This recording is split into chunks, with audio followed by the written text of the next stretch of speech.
പിടിച്ചോ നിന്നെ കൊണ്ടുപോകില്ല എന്ന് പറഞ്ഞ എന്തിനാ കയറുന്നിട്ട് സ്റ്റാർട്ട് ചെയ്യണമെങ്കിൽ ഇറങ്ങ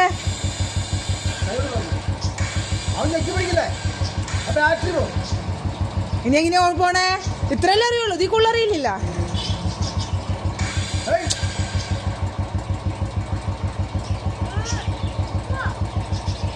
എന്നിട്ട് വിട്ടിടിക്കാണ് പപ്പേനെ അടിച്ചാ നീയേ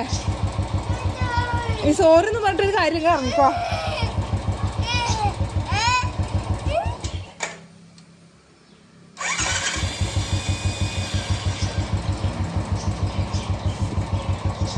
ഹെൽമെറ്റ് അല്ലേ അങ്കിയാൾക്ക് പോലീസ് എടുത്തിട്ട് വരാം